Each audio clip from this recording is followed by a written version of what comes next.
Jennifer Lopez. That name is an institution. She's a global icon, a fashion mogul, and a box office titan.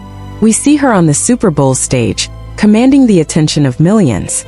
We see her on the world's biggest red carpets, a fixture of glamour and power. We see her face on billboards, her music topping the charts, and her performances captivating audiences for decades. She's not just a superstar. She's the blueprint. But before the sold-out arenas and worldwide fame, before J.Lo became synonymous with success, she was a girl from the Bronx who was given a choice. Give up your dream or give up your home.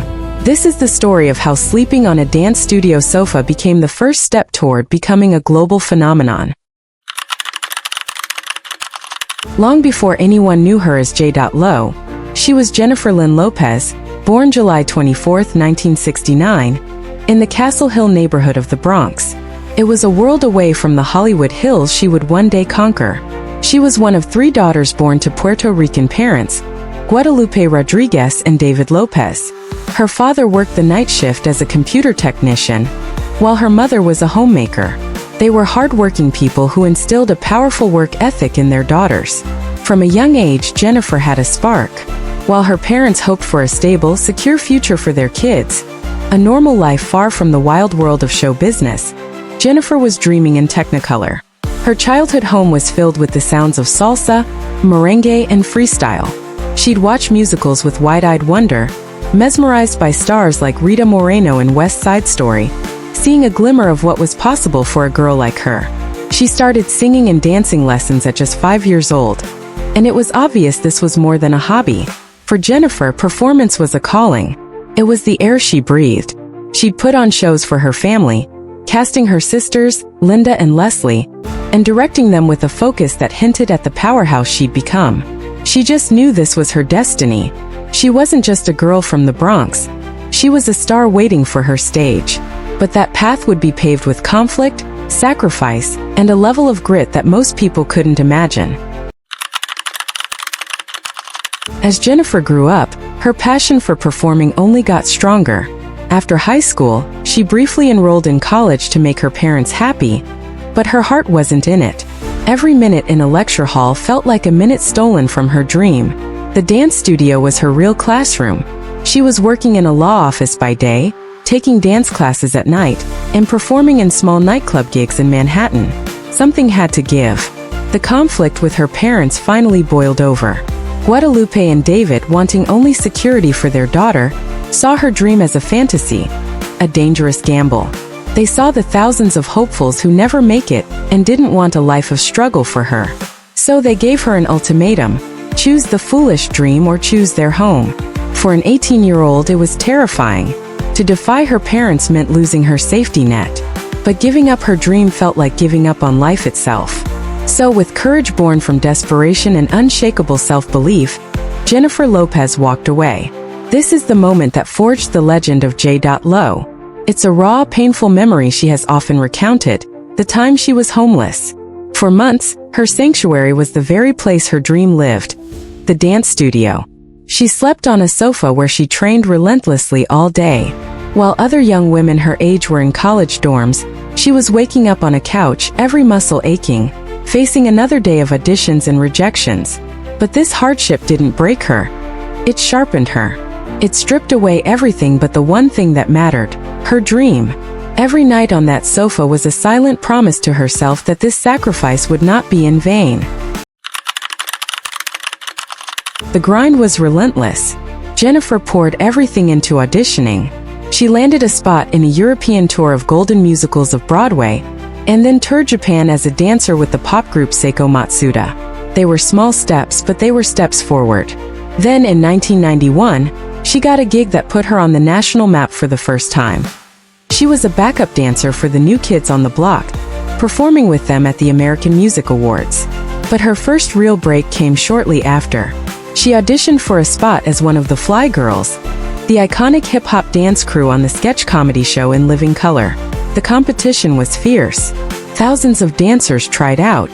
Jennifer made it to the finals but was initially passed over. Heartbroken but not defeated, she kept pushing. When another dancer couldn't continue, she got the call. From 1991 to 1993, Jennifer Lopez was a fly girl, dancing alongside a cast of future megastars like Jamie Foxx and Jim Carrey. In Living Color was more than a job.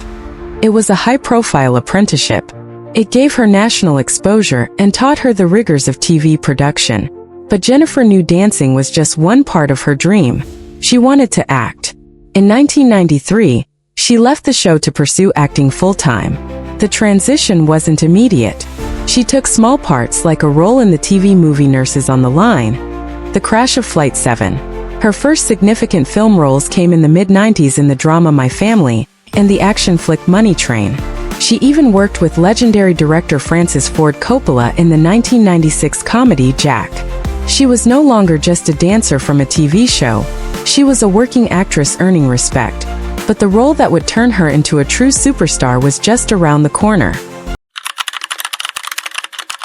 In 1997, Jennifer Lopez landed the role of a lifetime, the lead in Selena, the biopic about the beloved Tejano music icon Selena Quintanilla Perez, whose life was tragically cut short. Over 20,000 actresses auditioned, but Jennifer brought a unique mix of talent, charisma, and a deep understanding of the role's cultural importance. To prepare, she completely immersed herself in Selena's world. She moved in with Selena's family in Texas, studying hours of concert footage, learning her mannerisms, her accent, and the magnetic way she held a stage. She wasn't just playing a part, she was channeling a spirit. When the film was released, the world was floored. Jennifer's performance wasn't an imitation, it was a resurrection. She captured Selena's joy and star power with breathtaking accuracy. The film was a huge success, but the real revelation was Jennifer Lopez. Critics raved, calling it a star-making performance. The role earned her a Golden Globe nomination and made her the first Latina actress to earn a reported $1 million for a film, a barrier-shattering salary at the time. But Selena did something more. While filming concert scenes in front of thousands of extras, many of whom were Selena's actual fans, something shifted in Jennifer. She felt the incredible connection between a performer and an audience in a way she never had before. It ignited a new dream. Playing a music icon made her realize she was meant to be one herself. With the massive momentum from Selena, Jennifer took the biggest risk of her career. While most actors would have cashed in on their new fame with more movies, Jennifer pivoted. She financed her own music demo and caught the attention of Sony Music. In May 1999, the world heard Jennifer Lopez, the recording artist, for the first time with her debut single, If You Had My Love. A perfect blend of pop and R&B, the song was an immediate smash, shooting to the top of the Billboard Hot 100 by June. A month later, her debut album On the 6th hit the shelves. The title was a nod to the subway line she used to ride from the Bronx to her auditions in Manhattan, a declaration that she'd never forget where she came from. The album was a massive success, selling millions of copies worldwide. On the 6th wasn't a one-hit wonder. It delivered a string of hits, from the infectious dance anthem, Waiting for Tonight, to the fiery, salsa-infused Let's Get Loud, which earned her a Grammy nomination. In less than a year, she had done the impossible. She'd crossed over from A-list actress to legitimate chart-topping pop star. She wasn't just an actress who sang or a singer who acted. She was excelling at both, and in doing so, she was redefining the term triple threat. As the new millennium dawned, Jennifer Lopez's star went supernova. In 2000, she arrived at the Grammy Awards in a plunging green Versace silk dress that caused an immediate and seismic reaction. The next day, the entire world was searching for pictures of that dress, a search so massive it directly inspired the creation of Google Images. She didn't just make headlines, she literally changed the internet. Then came 2001. In the same week, she released her second album, J.Lo, and her romantic comedy, The Wedding Planner, hit theaters. An unbelievable milestone was reached. The Wedding Planner was the #1 movie in America, while J.Lo was the #1 album on the Billboard 200 chart. Jennifer Lopez became the first woman in history to hold the top spot in both film and music simultaneously. It was an unprecedented display of cultural dominance. The album J.Lo sold over 8 million copies worldwide, powered by hits like Love Don't Cost a Thing and the legendary I'm Real remix with Ja Rule. The name J.Lo, once a fan nickname, was now her official brand. In 2002, her album J to the L.O. The remixes became the first remix album ever to debut at #1 on the Billboard 200. In film, she starred in hit after hit, including the beloved rom-com Made in Manhattan. From a girl sleeping on a sofa in the Bronx to a woman simultaneously commanding the film and music industries, she had become more than a star. She was a phenomenon. Having conquered acting and music, Jennifer Lopez set her sights on a new world business.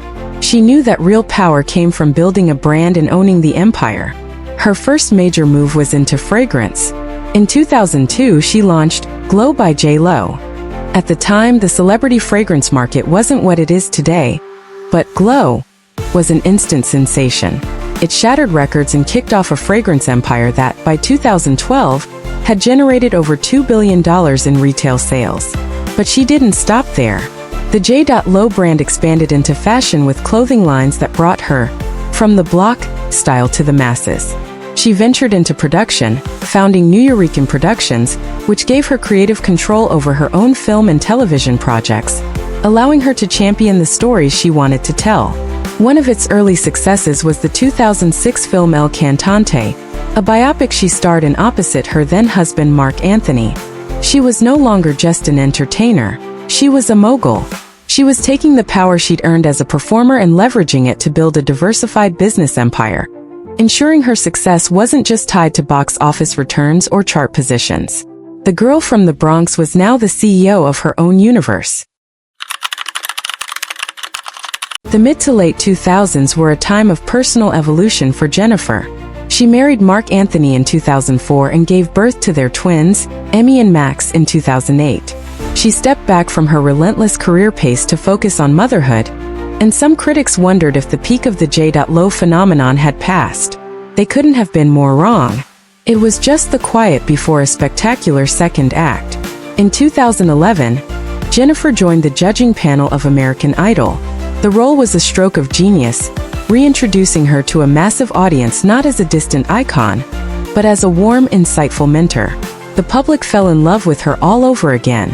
At the same time, she staged a massive musical comeback with the single, On the Floor, featuring Pitbull. The song was a monster global hit, topping charts everywhere and proving she could still define the sound of pop music.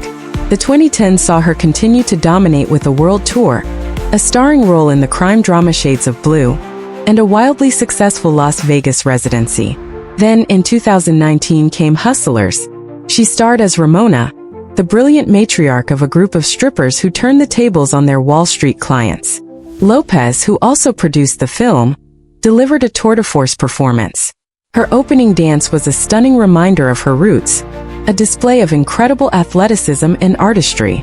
The critical acclaim was universal, with many calling it the best performance of her career. It earned her a Golden Globe nomination, her first since Selena over 2 decades earlier. The hustle had come full circle, proving that even after 30 years, she was still at the top of her game. From the Bronx to global fame, Jennifer Lopez's story is more than a rags to riches tale. It's a testament to unwavering self-belief. It's the story of a young girl who refused to accept the limits the world placed on her. She defied her family, her circumstances, and an industry not built for someone like her, carving out a legacy on her own terms. She faced down critics who said a dancer couldn't be a serious actress. She proved wrong the skeptics who said an actress couldn't be a music superstar. She built a business empire when they thought she was just a performer. Every time someone tried to put her in a box, she built a bigger one and took ownership of it. Her journey was forged in sacrifice, in the lonely nights on a dance studio sofa, in the endless hours of rehearsal, in the constant pressure of a global microscope. But through it all, she never lost sight of that girl from the 6 train. Jenny from the Block isn't just a lyric. It's the core of her identity. It's a reminder that no matter how high she has climbed, her success is rooted in the grit and unapologetic ambition of her beginnings. Today, Jennifer Lopez is an icon, a mogul, and an inspiration, living proof that with enough heart and hustle, a girl from the Bronx can in fact take over the world. What part of J.Lo's journey inspires you the most? Let us know in the comments below. And for more stories about the icons who shaped our world, don't forget to subscribe.